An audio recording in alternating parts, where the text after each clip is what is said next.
Hi friends, Taste of your choice like ellarkkum venom swagadam. ഇന്ന് ഞാൻ വന്നിരിക്കുന്നത് ഒരു മസാല പുട്ടിൻ്റെ റെസിപ്പിയുമായിട്ടാണ്. അപ്പം പുട്ട് ഇഷ്ടമല്ലാത്തവർക്കും ഈ പുട്ട് ഇഷ്ടപ്പെടും. അപ്പോൾ നിങ്ങൾ ട്രൈ ചെയ്ത് നോക്കണം. അപ്പോൾ ഇതെങ്ങനെയാണ് ചെയ്യുന്നത് നമുക്ക് നോക്കാം. അതിന് മുന്നേ നിങ്ങൾ എൻ്റെ ഈ ചാനൽ ആദ്യമായിട്ടാണ് കാണുന്നതെങ്കിൽ ഇതുവരെ സബ്സ്ക്രൈബ് ചെയ്തിട്ടില്ലാത്ത റെഡ് സബ്സ്ക്രൈബ് ബട്ടൺ ഒന്ന് ക്ലിക്ക് ചെയ്യുക. അതുപോലെ തന്നെ എൻ്റെ തൊട്ടപ്പുറത്തൊരു ബെൽ ഐക്കൺ കൂടി വരും. അതിലൊന്ന് പ്രസ് ചെയ്താൽ മാത്രമേ ഞാൻ പുതിയ വീഡിയോസ് ഇടുമ്പം നിങ്ങൾക്ക് അതിൻ്റെ നോട്ടിഫിക്കേഷൻ കിട്ടത്തുള്ളൂ. അപ്പോൾ നമുക്ക് ഈ പുട്ട് എങ്ങനെയാണ് ഉണ്ടാക്കുന്നത് എന്നുള്ള ഡീറ്റെയിൽ വീഡിയോ കാണാം.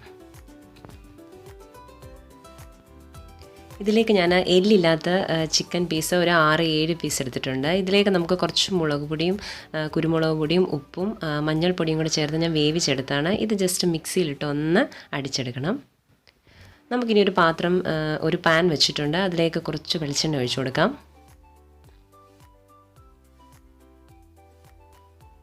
വെളിച്ചെണ്ണ നന്നായി ചൂടായി വരുമ്പോൾ അതിലേക്കൊരു 3 സവോള അരിഞ്ഞതുകൂടെ ഇട്ട് കൊടുക്കുക. ചെറിയ പീസായിട്ട് മുറിച്ചെടുത്താണ് സവോള. അതും ഇട്ട് നന്നായിട്ടൊന്ന് വഴറ്റിയെടുക്കണം.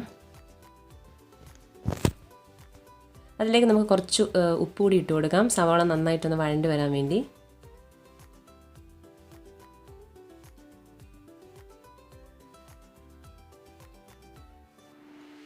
സവാള ഇപ്പോൾ അത്യാവശ്യം നന്നായിട്ട് വെന്ത് വന്നിട്ടുണ്ട്. അതിലേക്ക് നമുക്ക് ഇഞ്ചി, പച്ചമുളക്, അതുപോലെ വെളുത്തുള്ളി അരിഞ്ഞത് നമുക്ക് ഇട്ട് കൊടുക്കാം. ഇഞ്ചി ഒരു വലിയ കഷ്ണം, വെളുത്തുള്ളി ഒരു 5-6 അല്ലിയാണ് എടുത്തേക്കുന്നത്. 3 പച്ചമുളകും എടുത്തിട്ടുണ്ട്.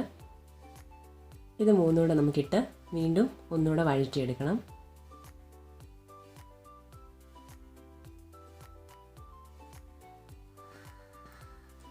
ഇപ്പോൾ ഇഞ്ചിയും പച്ചമുളകിൻ്റെയൊക്കെ ആ ഒരു പച്ചമുളകൊക്കെ മാറി നന്നായിട്ട് മൂത്ത് വന്നിട്ടുണ്ട്. ഇതിലേക്കൊരു 3 ക്യാരറ്റ് അരിഞ്ഞ് വെച്ചിരിക്കുന്നതാണ്, ചെറിയതായിട്ട് അരിഞ്ഞെടുത്തേക്കുന്നതാണ്. അതുകൂടിയിട്ട് നമുക്കൊന്ന് നന്നായിട്ട് വഴറ്റിയെടുക്കാം.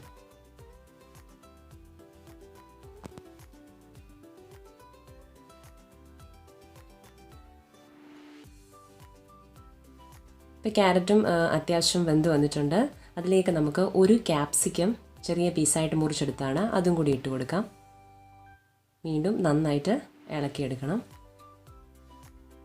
ക്യാപ്സിക്കം ഇട്ട് ഒത്തിരി അങ്ങ് വഴണ്ട് പോകേണ്ട ആവശ്യമില്ല.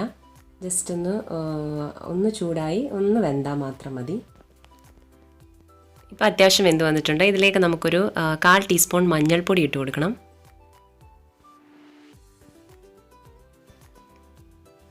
ആവശ്യത്തിന് ഉപ്പൂടെ ചേർത്ത് കൊടുക്കാം. ഇനി ഇതിലേക്കൊരു 1/2 ടീസ്പൂൺ കുരുമുളക് പൊടിയും കൂടി ഇട്ട് നന്നായിട്ട് മിക്സ് ചെയ്യണം. അതിലേക്ക് ഒരു 1/2 ടീസ്പൂൺ മസാലപ്പൊടിയും കൂടെ ഇട്ട് കൊടുത്തിട്ടുണ്ട്. ഗരമസാല പൗഡറാണ്. ഇതും ഇട്ട് നമുക്ക് നന്നായിട്ട് ഒന്നുകൂടെ ഒന്ന് ഇളക്കിയെടുക്കാം. മസാലയുടെയൊക്കെ ഒരു പച്ചമണം ഒന്ന് മാറുന്നത് വരെ. ഇനി അതിലേക്ക് ഞാൻ ഈ പൊടിച്ചു വെച്ചിരിക്കുന്ന, അതായത് ജസ്റ്റ് മിക്സിയിലിട്ട് ഒന്ന് അടിച്ചെടുത്താണ് ചിക്കൻ, അതുകൂടെ നമുക്ക് ഇതിനകത്തോട്ട് ഇട്ട് കൊടുക്കാം. എന്നിട്ട് നന്നായിട്ടൊന്ന് ഇളക്കിയെടുത്താൽ മതി. ഇനി ഒത്തിരി നേരം ഇട്ട് വേവിക്കേണ്ട ആവശ്യമൊന്നുമില്ല. അങ്ങനെ പുട്ടിൻ്റെ മസാല എല്ലാം റെഡി ആയിട്ടുണ്ട്. അതിലേക്ക് നമുക്ക് കുറച്ച് കറിവേപ്പിലയും അതുപോലെ മല്ലിയിലയിട്ട് നന്നായിട്ടൊന്ന് ഇളക്കി കൊടുക്കാം.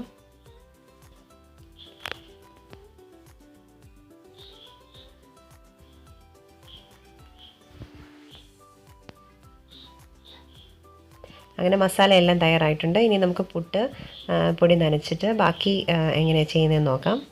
പുട്ടുപൊടി ഞാൻ ഓൾറെഡി ഇവിടെ നനച്ച് വെച്ചിട്ടുണ്ട്. പുട്ടുപൊടി നനച്ചതിന് ശേഷം നമ്മൾ മിക്സിയിലിട്ട് ഒന്ന് അടിച്ചെടുത്താണ്. അപ്പോൾ അങ്ങനെ ചെയ്ത് കഴിഞ്ഞാൽ ഇത് കട്ടയൊന്നും കെട്ടാതെ നല്ല സോഫ്റ്റ് ആയിട്ടിരിക്കും. ഈ പുട്ടുപൊടി പച്ചരി മാത്രമല്ല, ഇതിലേക്ക് നമ്മുടെ സൂപ്പർ മാർക്കറ്റിലൊക്കെ കിട്ടുന്നതാണ് ഒരു ഇളം ബ്രൗൺ നിറത്തി വരുന്ന ചെമ്പരി എന്ന് പറഞ്ഞിട്ടുള്ളൊരു അരിയുണ്ട്. ഇത് മിക്സ് ചെയ്തിട്ടാണ് നമ്മൾ മില്ലി പൊടിക്കുന്നത്. അപ്പം അതാണ് ഞാനിപ്പം നനച്ച് വെച്ചിരിക്കുന്നത്. ഇതിൻ്റെ ഡീറ്റെയിൽ ആയിട്ടുള്ളൊരു വീഡിയോ ഞാൻ ചെയ്യാം.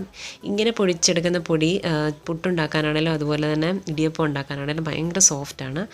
അപ്പം ഇനിയും ഇതെങ്ങനെയാണ് ചെയ്യുന്നത് നോക്കാം. ഇതിനായിട്ട് നമ്മൾ റെഡിയാക്കി വെച്ചിരിക്കുന്ന മസാലയും അതുപോലെ തേങ്ങ എടുത്ത് വെച്ചിട്ടുണ്ട്. ഇനിയും പുട്ടുകുറ്റിക്കകത്ത് നമുക്കിത് എങ്ങനെയാണ് ലെയർ ചെയ്യുന്നതെന്ന് നോക്കാം. ആദ്യം നമ്മൾ ഫസ്റ്റിൽ തേങ്ങ ഇട്ട് കൊടുത്തിട്ടുണ്ട്.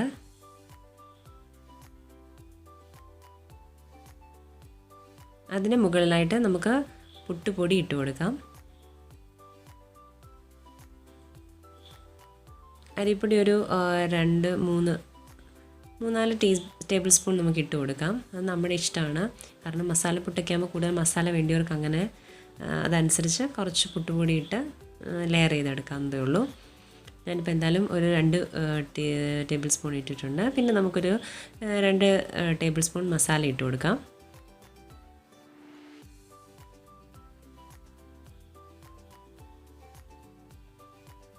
അതുപോലെ വീണ്ടും നമുക്ക് പുട്ടുപൊടി ഇട്ട് കൊടുക്കാം.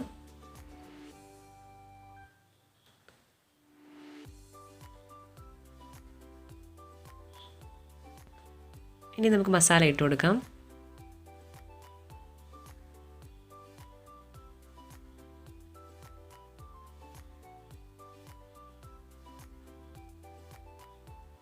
ഏറ്റവും ലാസ്റ്റിലായിട്ട് പുട്ടുപൊടിയും അതുപോലെ തന്നെ അതിൻ്റെ മുകളിൽ കുറച്ച് തേങ്ങായും ഇട്ടിട്ടാണ് ലാസ്റ്റ് നമ്മൾ ലെയർ കംപ്ലീറ്റ് ചെയ്യുന്നത്.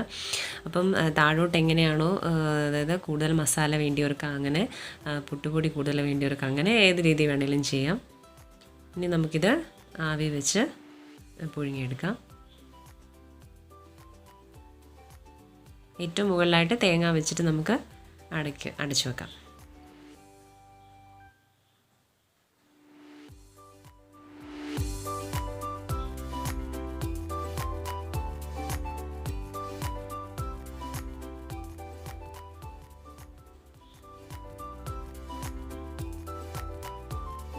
ഇപ്പോൾ ഇത് പുട്ടുകുറ്റിക്കകത്ത് വെള്ളമൊക്കെ തിളച്ചിട്ട് അതിൽ വെച്ചിട്ടുണ്ട്. ഇനി നമുക്കിത് പുട്ട് പുഴുങ്ങിയെടുക്കാം. അങ്ങനെ ടേസ്റ്റി ആയിട്ടുള്ളൊരു പുട്ട് റെഡി ആയിട്ടുണ്ട്. അപ്പോൾ നിങ്ങൾക്ക് എൻ്റെ വീഡിയോ ഇഷ്ടപ്പെട്ടിട്ടുണ്ടെങ്കിൽ ലൈക്ക് ചെയ്യുക, അതുപോലെ തന്നെ ഷെയർ ചെയ്യുക.